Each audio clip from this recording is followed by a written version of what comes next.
Well, now that's a bit of a stretch-ers.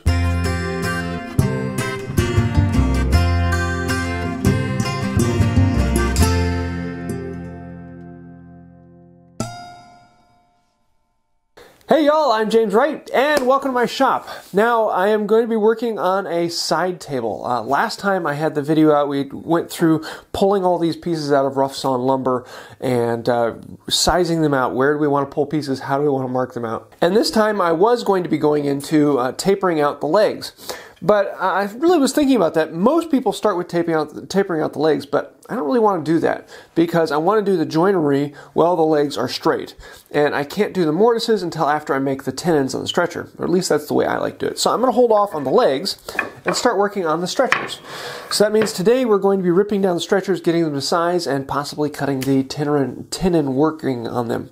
And this is going to be a little bit fun and one of my favorite parts. It's one of the places where hand tools really shine, making all these little intricate joints.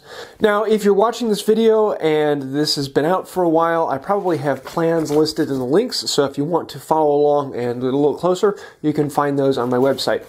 So for right now, let's dive in, take a look at the project. Now, before I get to ripping this down to the correct width, I want to have a nice jointed edge here so that I have a reference surface to go off of. So I want this edge to be square to the face. In this case, I am a good long ways off, and I want it to be perfectly straight. So that's why I'm going to bring in my joiner.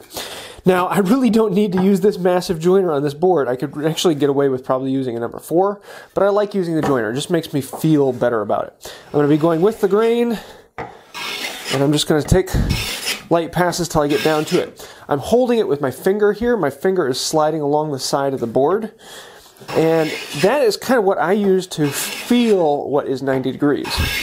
Let's start by taking a little heavier cut. Then here I'm most of the way across the face, so I'm actually going to come in and test it for square, and yeah, that is pretty darn decent. I'm slanting ever so slightly that way, but one pass and I should be back off. So when I'm wanting to move it one way or the other, I literally just think about putting more pressure on one side or the other, and that usually tends to fix it up rather nicely.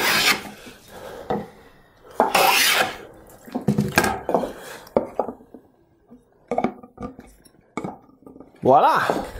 Got a nice smooth surface all the way across, so I'm going to back it up a little bit. Right there.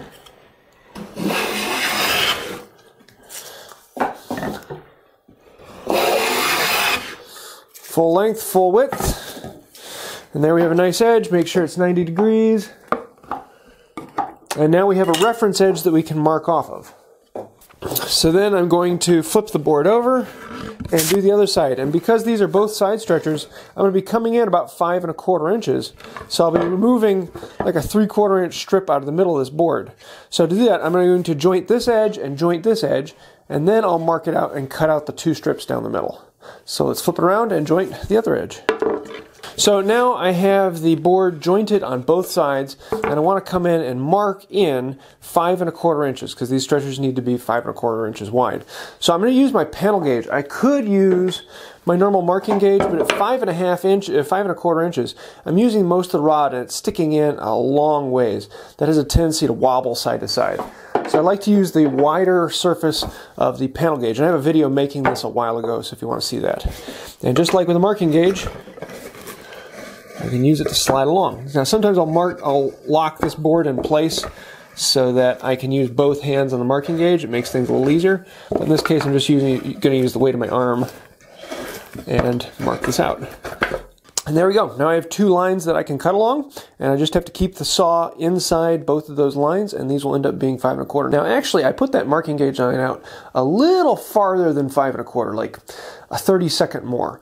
So if I cut right on this line, I'll still have a little bit to plane away. But I'm probably still going to stay a little ways away from that line and then plane right back to that line so I know it's precisely 5 1/4 inches wide. So next, come over here to the saw bench, and I'm going to use a very aggressive saw because I just want to cut through this. I'm not worrying about making them nice and clean. I know I can cut this straight with this. A very aggressive, large hand saw. I think this is like 5.5 TPI. So this can cut fairly quickly through the oak as long as it's sharp. So I'm just going to stay away from my line, keep myself vertical, and cut down.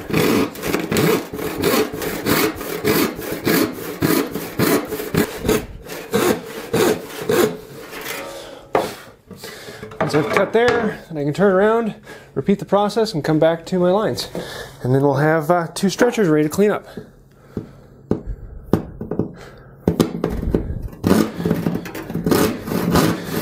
Then after that, we can bring it back over here and clean up the saw marks that were left on it. I like to start with a fairly heavy set 4, or in this case a 4.5, and get through any of the rough stuff, especially with using such an aggressive saw.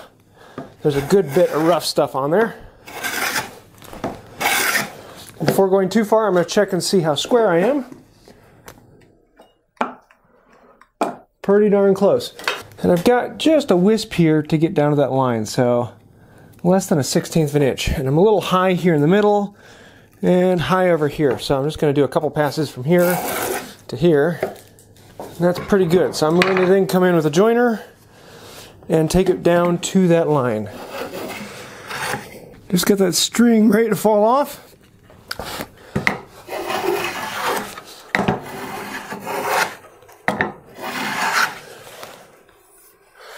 Right to there.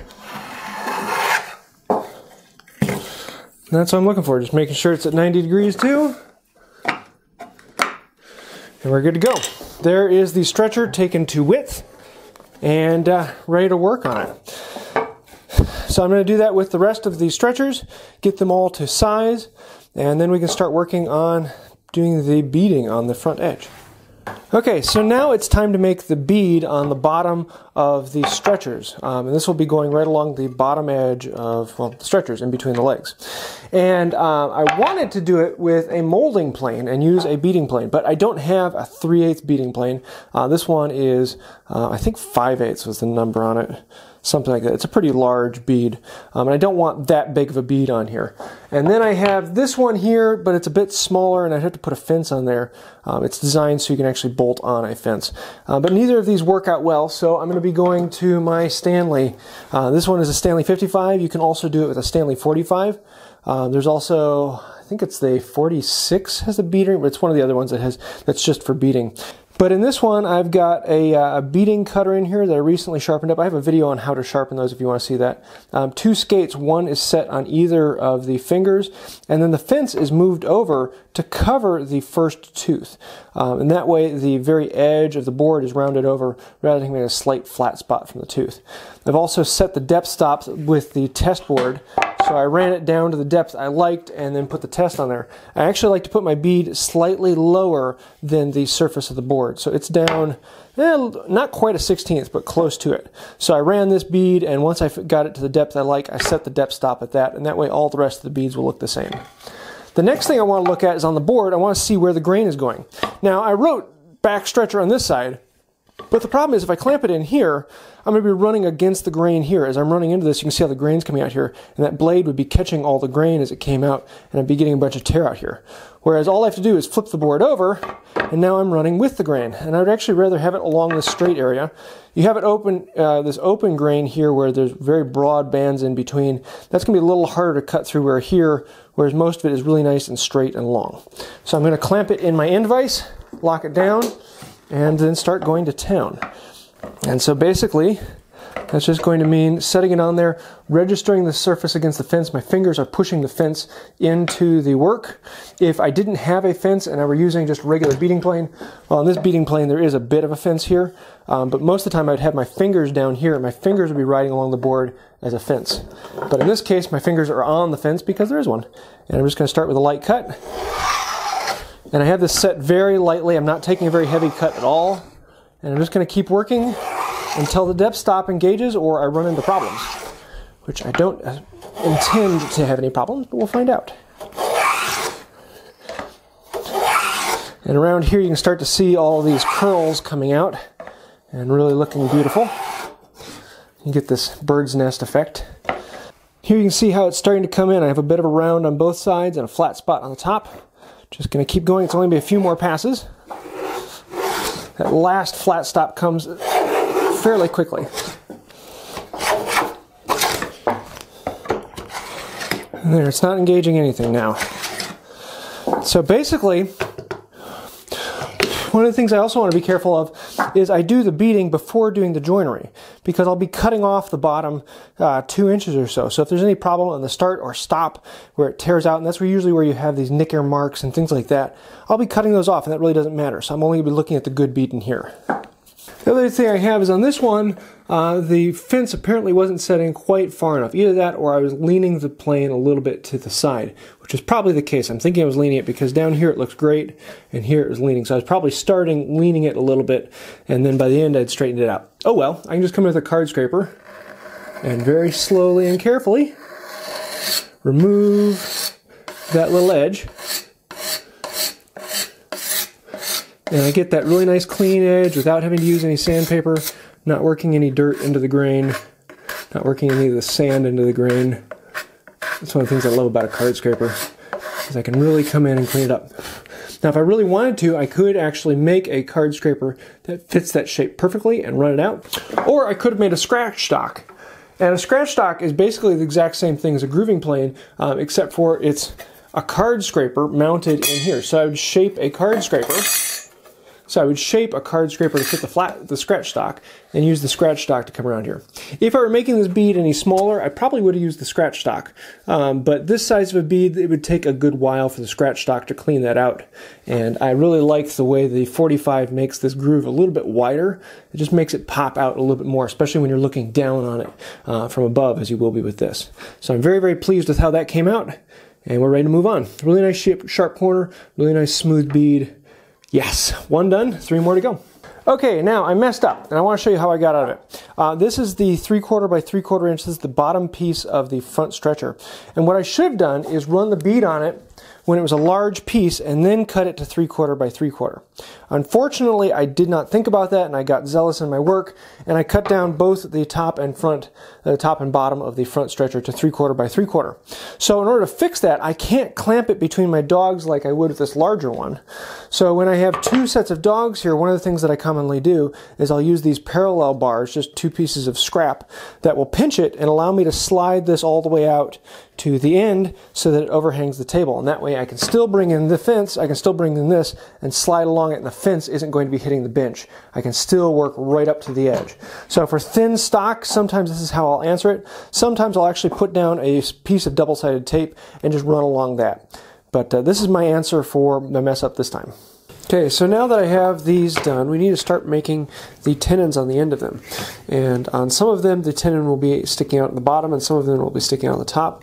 And when it's sticking out at the top, there'll actually be a small bit of a tenon, only 1/4 inch. That'll be keeping this board from twisting in the joint in the future. So what I need to do is mark in 1 3/4 inches. I'm actually going to mark a hair more than 1 3/4 inches because it needs to go through 1.5 inches of the leg plus have a 1/4 inch sticking out. And I really don't care if this edge is smooth or not. I'll be cleaning that up a little bit later when we round over the tenon, because the tenon will be sticking out 1/4 inch until we round it over and pillow it, and then it will be sticking out a little less than 1/4 inch. So I don't care if this is smooth or not. I'm going to be making a reference edge here, and I need to make sure that that is 90 degrees to the reference edge on this. In this case, I'm choosing the reference edge to be the edge with the bead. So I need to make sure that my square can actually hang down far enough to catch the front edge. So I'm going to be making my line all the way around, which I've already done here. If you want to see how to make a line all the way around, always make sure it's referencing off the reference corner. Now I have this line all the way around, I'm going to put in a knife wall. This isn't something I do a whole lot, but on times where I really want a nice clean cut and I'm careful about the line and the saw being the final line, I'm going to make a knife wall. So I'm just going to do this all the way around the board, then clean out the extra, and then we need to put in the marks for how deep to cut, because I don't want to cut all the way through on this line, I just want to cut down to the tenon. So we need to know how far down into the board do we cut. Now, next up, I need to decide how wide to make the tenon. And I'm going to make the tenon the thickness of my mortising chisel. And so this one is a 1/4 inch chisel. It's actually slightly thinner than 1/4 inch, but not by a whole lot. And I'm going to set my marking gauge to a 1/4 inch wide. So now that I have it set to a 1/4 inch wide, what I need to do is put these pins in the board at what looks about centered. And I'm going to push them into the board. I'm going to push them into the board, loosen up the fence, slide the fence up against the side here, and then tighten it back down. And this will then allow me to check. I can flip it over and see if those line up with the same holes. In this case, they do perfectly. So that way I know I'm going to be putting this tenon right in the middle. Now in this case, my reference face is the front of the board, and I'm going to do that for all of them. And I'm going to use this to then slide down and make my marks all the way around to that line I just created. Now these lines are my depth of cut. So I want to cut across this face down to that particular depth. To do that, I'm going to use a bench hook. I don't use a bench hook that much, but this is one of the occasions where I do want to use it. I'm going to use a cross-cut back saw, and I'm going to let the saw then fit into that marking gauge line, that knife wall. And I'm just going to slowly work my way across. Just let it ride in that, and then cut down to that depth mark I just made. Now that I've cut down that side, I'm going to flip the board over, do the exact same thing again, cut down in that knife wall, all the way across the board, down to the depth mark again.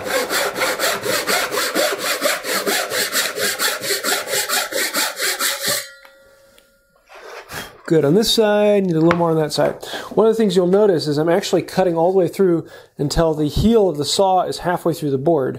This will let all the dust fall out of the saw, and then when I come back, I'm bringing the toe just into here, so that there's always a point on the saw that goes all the way through the board. That way any of the dust that gets collected in the grooves will then be able to fall out. So now that we have these cut down, I need to make a mark for the top and the bottom of both of the tenons. So on this particular one, it comes down a 1/2 inch, and it's different on these from side to back stretcher. So this is the back stretcher that has a 1/2 inch on the top. The side ones, I believe, are 3/4 inch on the top.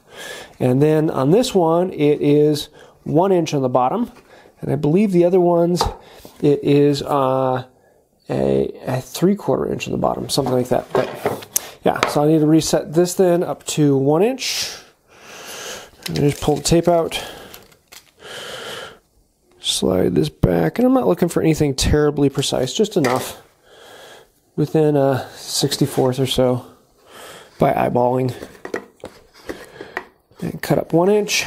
I'm going to mark on all three sides. This way we can cut down to that mark, cut down to the mark here, and then we can use this to cut all the way down to there and remove the cheeks. Now for these cuts, I'm using a tenon saw. In other words, these have a rip cut. This is normally a little deeper because this is for cutting all the way down the cheeks of tenons. But in this case, I don't need it that deep, but that's the one I have on hand. So I'm going to start right on that line, and then go right on down. And I'm just going to cut right on that line. I don't care about staying a little ways away from it, although if I wanted to, I could come back and chisel it out. I'm just going to cut straight down that line, and I'm going to go right to that stop point. There we go. And then I'm going to do the same thing on this side. And the next thing is I'm going to turn this over on its side. I'm going to do basically the exact same thing, except for I'm going to cut down until that piece pops off. You go back and get the cross-cut saw, same one I used earlier. I'm going to travel right down that crack until this piece pops off. There. Now I have a perfect cheek and shoulder to the edge of that tenon. Flip it over, do the same thing on this side, and then we can move on to doing the main cheek. Now, as you can see, I've cut down one cheek on this side. I need to cut down the other cheek on the other side. I don't make anything particular to follow one way or the other. I'm just, again, trying to keep the tenon to be the same width as my mortising chisel. So what I want to actually do is cut down the other side. I could use a kerfing plane and have a fence set up to cut in the right amount, but I actually just prefer to follow the line. I will start on the far side, the side away from me, just the way I like to do it. And I'll nick in the saw until I get a kerf. And I'm going to be following the line that I see on my side. It might be hard for you to see it, but I can see it perfectly. And I'm going to slowly then lower the heel on the saw and bring it all the way down back across that line until I get a kerf running all the way across. When it's catching like that, that's one of the problems I'm putting too much weight out here on the saw. I actually need to use my hand and lift up the back of the saw to try and take the weight off of the plate so that the weight is back on the heel of my hand. And I'll just slowly bring it across, blowing the dust out of the way until I get all the way over here to the other side. And then once I'm over here, I'm going to slowly work my heel down and follow the line on my side. I'm not going to cut very deeply on this side at all. Just going to follow it down on my side, steering the saw so that it stays on that line.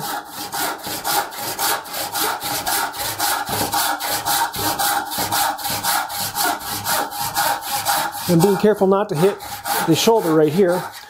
Once I get it down to that point, about a 1/4 inch or so away from the bottom, I'll turn this around, or I might go around to the other side of the bench. I can't do that because the camera's there now. And then I'll do the exact same thing, except for I'm going to follow the line on this side now. Oop. And I'm going to follow this side all the way down, steering the saw to keep on track. And I'm just going to let the curve of the saw take care of the far side away from me. And then once I get down close to the shoulder on this side, I'm going to level out the saw and cut all the rest of the way down. Put some pressure on the tenon. And when I get close here, I'm going to slow down a little bit. I don't want to cut into the shoulder I already have. And it should just pop off when I reach the bottom, as long as I cut deep enough already, like that. And there's that little piece. Now, because it popped off, there's a tiny little bit in that corner. I can just grab a chisel and then come down here, clean out that tiny little bit. Some people like to actually undercut the shoulder a little bit. In other words, when they're coming in this way to clean out that little bit, rather than coming flat, they'll actually angle it down a little bit so that the very top edge here is the only thing it touches. I'm not a huge fan of that. I do sometimes. But with this one, I am really confident in my straightness of cut. And then if it is a problem in later points, then I'll come back and clean it up when I do the actual fitting of it to the joint. And at that point, I will know if there's an issue with it or not. And I'll just kind of walk around, make sure that there's nothing sticking out that I want to be careful of. And that is good.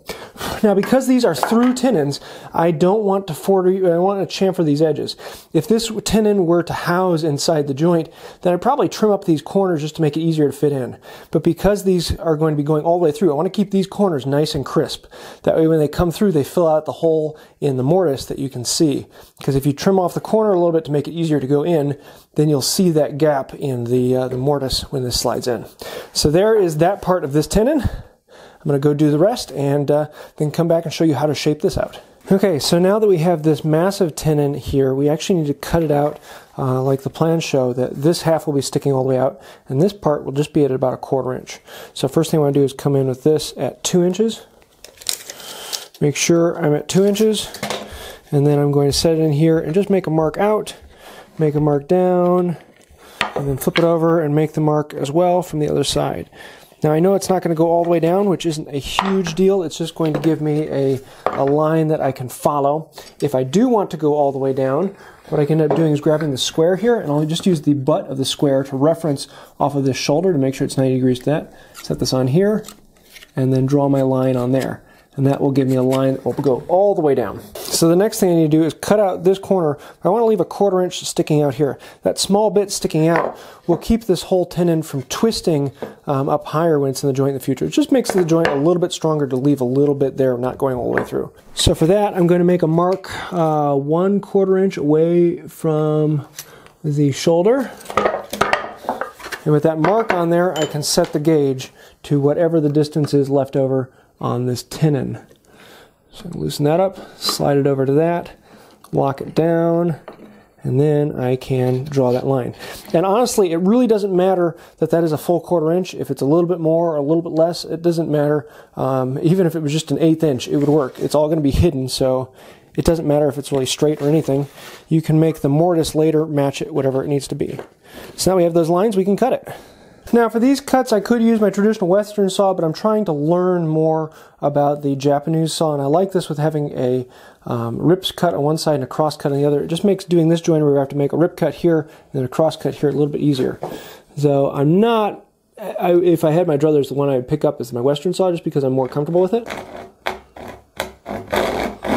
But this works just fine once you get it going. But I'm trying to teach myself how to use this, so what better to learn than to use it. I'm not perfect with it, but I can learn. Oop. Then I can lay this over. And I can use the very same saw, just rotate it so I'm using the crosscut teeth and cut down to this mark. So now that we've cut the tenon on this end, we're ready to cut it on the other end. This is all done except for the drawbore hole, but that will be done once we cut the joinery in the leg. So now let me show you how to do the exact same thing on the other side. It's going to be basically the same, just we need to figure out how far over to start this.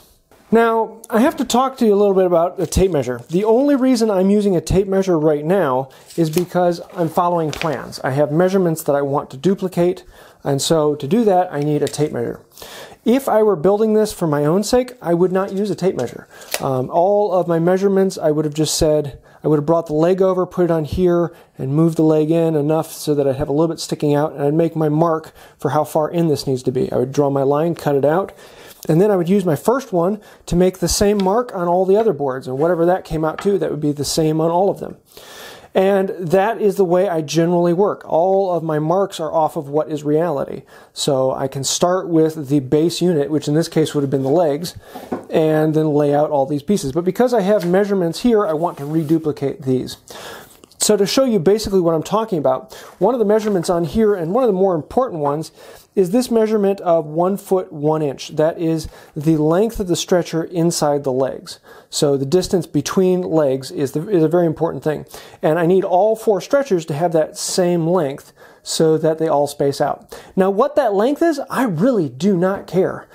Because if it's different, then I just change the chamfer on the lid, on the top when I get to that point. So it's saying 1 foot 1 inch, but if it were 1 foot 1 1/8, or if it were 1 foot 1/2 inch, it would all work out the same. It would just mean the drawer would be smaller or larger. So in this case, what I'm going to do is I'm just going to use a tape measure here, and I'm going to quickly come out here to 1 foot 1 inch, and I'm just going to spear it in there. I'm not even looking closely at the tape measure. I don't care if that's exactly on. Now I could probably bring the tape measure over here and see where is that line. That line is actually at 1 foot 1 inch and just shy of a 1/16. Oh well, that's where I'm going to cut it, because that's the only thing that matters, is that one measurement, is that one spot. Once I have this measurement marked on this board, what I can do is cut this tenon off, do the exact same thing I did on this side, and now I have a measurement board. This board will then become my pattern. I can lay that board out on here, and I can make a mark and do the exact same length on this stretcher, and on the other stretchers by whatever that mark is. And that measurement will then determine the size of the whole rest of the bench. And it really doesn't matter, because that's what it is. I will size everything else to match and fit that as we go. So if I were to follow these precisely, I would have marked out exactly where that is.